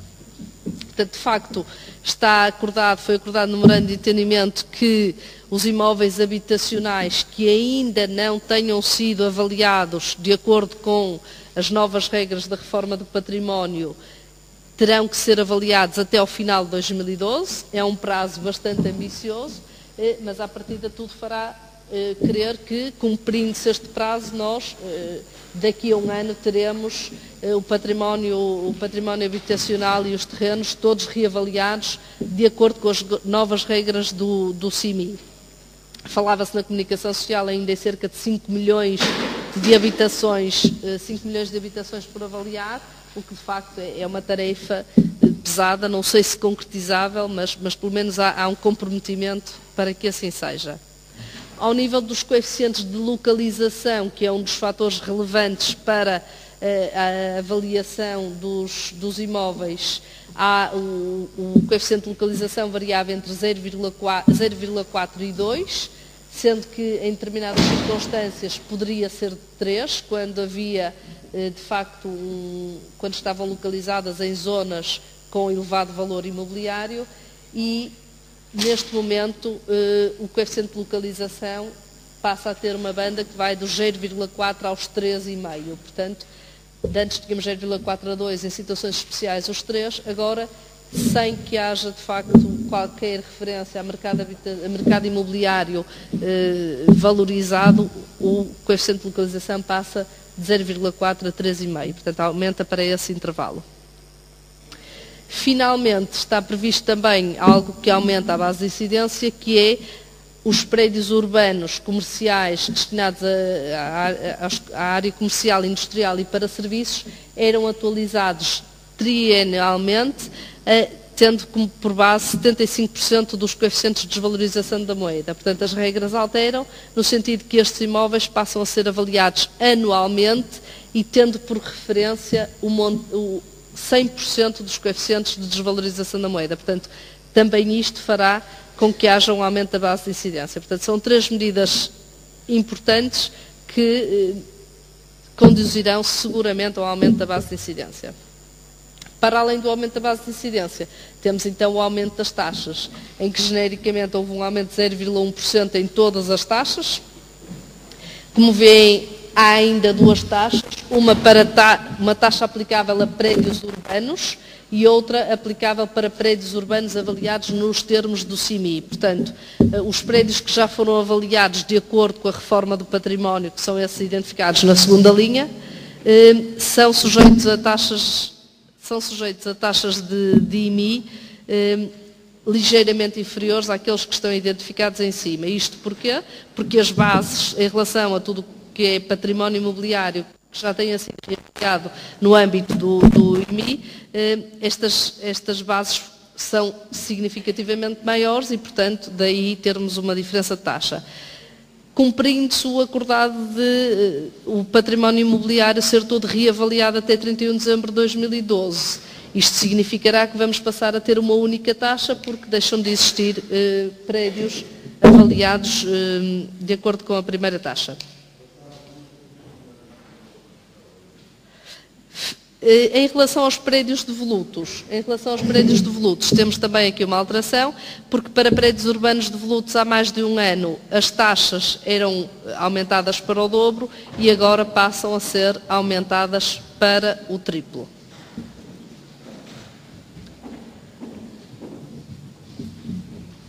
No que respeita às despesas de avaliação, até então a regra era de que se o VPT contestado se mantivesse, as despesas de avaliação eram a cargo do sujeito passivo que tinha requerido essa avaliação. A alteração vai no sentido de que, caso o VPT se mantenha ou aumente, então as despesas de avaliação correm por conta do sujeito passivo. E a mesma regra caso se solicite uma segunda avaliação de prédio rústico. Esta medida vai ter um impacto muito significativo. Esta medida é no sentido de diminuir as circunstâncias em que vai ser possível atribuir a isenção para prédios urbanos destinados à habitação própria permanente.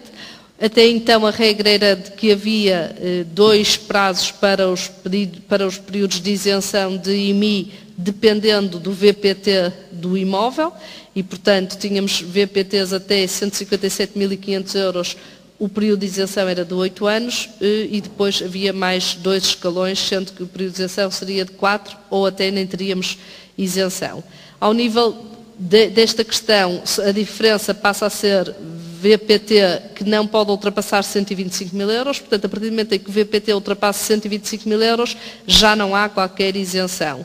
Ou seja, mesmo aquele primeiro escalão em que o VPT era abaixo de 157.500 euros, nem todas essas pessoas, nem todas essas habitações que estavam nesse primeiro escalão, que até então tinham 8 anos, nem todas vão poder ter a isenção. A isenção esta que, verificando-se, no máximo será de 3 anos. Portanto, passamos de 8 para 3 anos.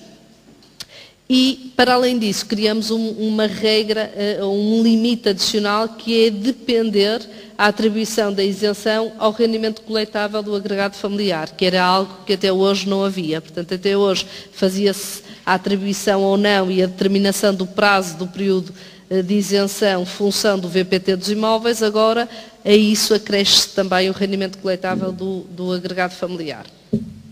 O que, como compreendem, isto vai ter um impacto muito significativo. A boa notícia é de que os pedidos de isenção que já estão em curso ainda seguem as regras antigas, só para os períodos de isenção que sejam solicitados a partir de 1 de janeiro de 2012 é que se irão aplicar as novas regras. E, portanto, a recomendação é, tendo ocorrido alguma aquisição em que os sujeitos passivos ainda estejam em prazo para entregar um pedido de isenção, convém que não deixem para o fim do prazo, se este fim do prazo determinar que o pedido é entregue em 2011 ou em 2012, porque se for entregue em 2012, ainda que a aquisição tenha sido em 2011, aplicar-se-ão as novas regras. Na mesma onda, estas alterações de taxas ao nível dos paraísos fiscais, ao nível do IMI, os paraísos fiscais, quando detinham imóveis em Portugal, eram sujeitos a uma taxa de 5% de IMI e passam a ser sujeitos a uma taxa de 7,5% e todas as isenções que existissem deixam de lhes ser aplicáveis. Passando agora para o IMT, a principal alteração também vai no mesmo sentido do aumento da taxa quando estamos em presença dos paraísos fiscais. Até hoje o IMT era de 8% e passa para 10%.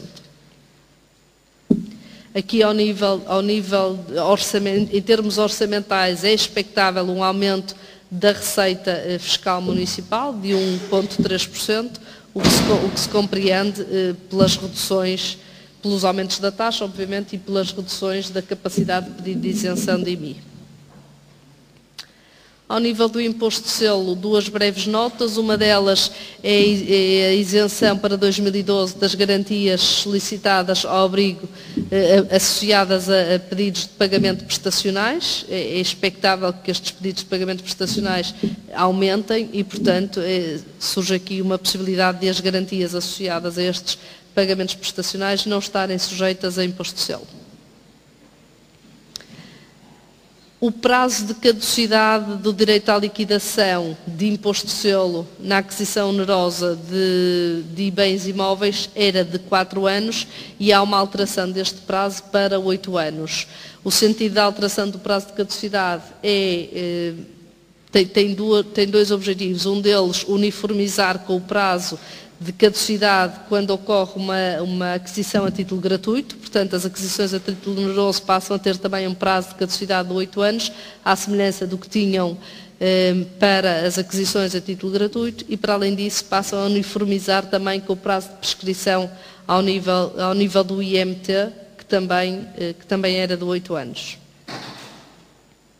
Ao nível do imposto de selo, aqui não se espera, em termos orçamentais, arrecadar muita receita, o que se compreende pela estagnação da economia e pelas dificuldades de financiamento. Muito do imposto de selo arrecadado está associado a financiamentos e, portanto, toda esta dificuldade ao nível financeiro vai determinar seguramente, ou vai ser o motivo desta variação negativa da receita. Finalmente, ao nível dos benefícios fiscais, nós dividimos aí a nossa apresentação entre aqueles que se mantêm em vigor, alguns foram autonomizados face ao Estatuto dos Benefícios Fiscais, criando-se diplomas autónomos e depois houve alguns benefícios fiscais que foram revogados. De facto, uma das grandes novidades ou uma das grandes boas notícias ou das poucas boas notícias deste orçamento foi ao nível do regime das SGPS, que havia uma expectativa de que de facto terminariam agora em 2011 as SGPS e os poucos benefícios que ainda lhe restam. Não, de facto mantêm-se os benefícios que as SGPS têm hoje em dia e depois, ao nível das revogações relevantes, a revogação do regime fiscal à interioridade, ainda existiam muitas empresas que de facto conseguiam alguma poupança fiscal através do regime de interioridade, a Zona Franca da Madeira, como veremos a seguir, portanto a revogação do regime da Zona Franca da Madeira, são duas questões importantes. Ao nível do REFAI e do CIFID, assim como ao nível da criação de emprego, benefícios fiscais que se vão manter em 2012, são benefícios fiscais importantes, atendendo à conjuntura económica, porque, por um lado, potenciam o emprego, por outro lado, outros potenciam o investimento. Portanto, faz sentido e é importante que, de facto, estes se tenham mantido para dar algum benefício às empresas que ainda investem e criam emprego. Ainda nos benefícios fiscais, aqui uma ressalva importante ao nível das mais-valias de não residentes, também era algo que se receava pudesse terminar e houve aqui um passo atrás ao nível destas mais-valias obtidas por não residentes. Antes do Orçamento de Estado para 2011, nós tínhamos o o artigo do EBF determinava que os não residentes, quando obtivessem mais-valias em território nacional, estas seriam isentas desde que se verificassem estas 3 condições, ou seja, que a entidade não residente não fosse detida direto ou indiretamente em mais de 25% por entidades residentes, singulares ou não, que essas entidades não fossem residentes num paraíso fiscal ou numa entidade sujeita a um regime fiscal claramente mais favorável e que o ativo das sociedades que estariam a ser alienadas não fosse composto em mais de 50% por bens imóveis. Portanto, eram 3 normas anti-abuso que limitariam, no caso de se aplicar, a isenção ao nível das mais-valias obtidas por não residentes. Em 2011, este número 2 deste artigo sofreu uma alteração muito significativa, porque para além de dizer que esta entidade não residente não poderia ser sujeita à tributação, não poderia ser uma entidade localizada numa jurisdição com regime fiscal vantajoso, num paraíso fiscal, também veio dizer que teria que estar localizada num país com o qual Portugal tivesse celebrado convenção. Isto criava alguns entraves ao nível do investimento estrangeiro. Porquê? Porque quando as empresas pretendem investir num determinado país, também pretendem conhecer o quadro fiscal no momento em que vierem a decidir pelo desinvestimento. E países como, por exemplo, como o Japão, que não têm acordo para evitar a dupla tributação com Portugal, seria um contratempo decidir investir num país em que à partida saberia que um dia que pretendesse desinvestir, a mais-valia iria ser tributada. Portanto, foi bastante positivo, porque o Orçamento de Estado para 2012 retomou a redação que o Orçamento de Estado tinha antes de 2011 e, portanto, peço desculpa, e, portanto, as mais-valias realizadas por não residentes deixam de estar dependentes da existência ou não de acordo celebrado entre Portugal e o país no qual esta entidade é localizada. Portanto, continuam a necessitar de se verificar somente aquelas 3 condições que eu enumerei no início. Esta questão é, quer o regime das SGPS, quer o regime das reorganizações societárias e dos benefícios que se podem obter caso se consiga beneficiar deste regime ao nível do IMT, do IMI e do Imposto de Selo. Portanto, estes 2 benefícios deixam de estar suscetíveis a caducidade. Portanto, eles passam a vigorar por tempo indeterminado, o que também é importante e é vantajoso. Ao nível do Centro Internacional de Negócios da Madeira, como saberão, pelo menos foi altamente veiculado na comunicação social, desde 2001, cerca de 19% das empresas instaladas no Centro Internacional de Negócios da Madeira foi embora de Portugal. Estamos a falar de cerca de 504 empresas. De facto, era conhecido que o regime transitório de tributação, o regime fiscal vantajoso da Madeira, terminava agora a 31 de dezembro de 2011. Não houve qualquer esforço de Portugal no sentido de manter este regime, pouco se fez e, portanto, o regime, como vimos, acabou por ser revogado. As empresas, antecipando este facto que era conhecido, muitas delas deixaram de estar localizadas em Portugal e, portanto, isto indiretamente causa uma diminuição de receita fiscal significativa, porque não estamos a falar só do IRC, que de facto na Madeira é reduzido, mas criação de emprego, IRS, IVAs, seguranças sociais, etc.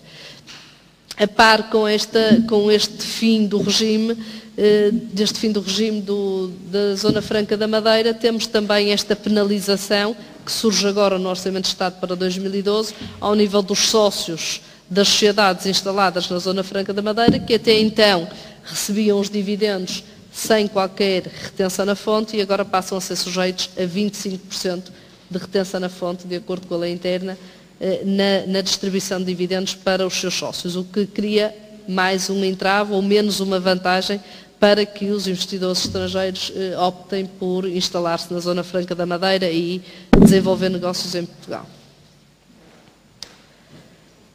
2 breves notas em relação aos fundos de investimento. A taxa de tributação aplicável às mais-valias, que era de 10%, passa para 21,5%. Mas, adicionalmente, os encargos suportados com o IMI, que até então não eram considerados como custo em relação aos rendimentos prediais obtidos por fundos de investimento imobiliário, passam também a ser considerados como custo. Aqui, ao nível dos fundos de pensões, os fundos de pensões passam a estar também isentos de IRC os fundos de pensões que tenham sido estabelecidos noutro Estado-membro e no Espaço Económico Europeu. Ao nível dos donativos ao mecenato para a investigação científica, ele passa para um diploma autónomo, portanto ele é revogado o estatuto do mecenato científico que estava previsto no EBF, mas é criado um diploma autónomo e, portanto, continua a ser possível a dedutibilidade fiscal deste tipo de donativos, com limites, mas à semelhança do que existe em relação a outros donativos. Ao nível do CIFID, a principal alteração no CIFID não é tanto em relação às regras do CIFID, é mais em relação ao prazo. Em relação ao CIFID, como não havia propriamente um prazo para a entrega das candidaturas do CIFID, o que acontece é que as empresas acabam por prolongar a candidatura ao CIFID. A grande novidade do Orçamento de Estado para 2012 é que as candidaturas têm que ser submetidas até ao final de julho do ano seguinte ao do exercício. Portanto, isto é uma alteração significativa, porque o CIFID era de facto sempre a última coisa a fazer, não havendo ainda para mais prazo para entrega, ela ia-se prolongando. A principal questão a deixar aqui uma nota é que este prazo aplica-se já ao CIFID de 2011. O que significa que o CIFID de 2011, que não tinha propriamente um prazo para entregar, e não estávamos, se calhar, a equacionar que o teríamos que fazer de uma forma tão célere, até julho tem que ser entregue a candidatura do CIFID de 2011. Portanto, até julho do ano seguinte, o CIFID passa a ter, de facto, uma obrigatoriedade e um prazo, algo a que os contribuintes não estavam, de facto, habituados. Para além disso, existe esta clarificação a nível do teto máximo para as despesas de funcionamento de 55% das despesas elegíveis com pessoal e esta questão de que para entidades que não sejam PMEs, este limite das despesas de funcionamento é de 90%, ou seja, ainda com as regras dos 55% das despesas com pessoal, as grandes empresas não podem deduzir, só podem deduzir até 90% das despesas de funcionamento incorridas. Neste slide temos aqui uma perspectiva de onde é que de facto existem benefícios fiscais e como é que a despesa fiscal de IRC está dividida ao nível dos benefícios fiscais e vê-se que de facto o grosso dos benefícios fiscais atribuídos ao nível do IRC estava relacionado com o Centro Internacional de Negócios da Madeira. Depois teríamos ali a investigação e desenvolvimento, a criação de emprego e os projetos de investimento. Vamos ver o que é que acontece aqui em relação ao Centro Internacional de Negócios da Madeira. Provavelmente nos próximos anos não será assim tão significativo. Em termos de notas finais em relação à minha apresentação, portanto, falei do IRC, ao nível do IRC, o que se conclui é que de facto há um aumento da taxa efetiva de tributação, ainda que em termos de estratégia orçamental isto não conduz a um aumento da receita.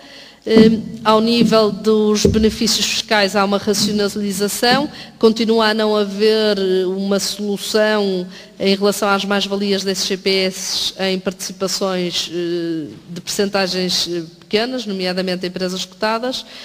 Ao nível dos impostos sobre o património foi aquilo que falamos dos aumentos da taxas, diminuições de benefícios e o alargamento da base tributável e basicamente o que acaba por se concluir é que a função dos impostos retomamos um bocado ao objetivo primordial que é o satisfazer as necessidades do Estado. E com isto terminava aqui a minha apresentação e passava à minha colega Manuela Silveira dos Impostos Indiretos.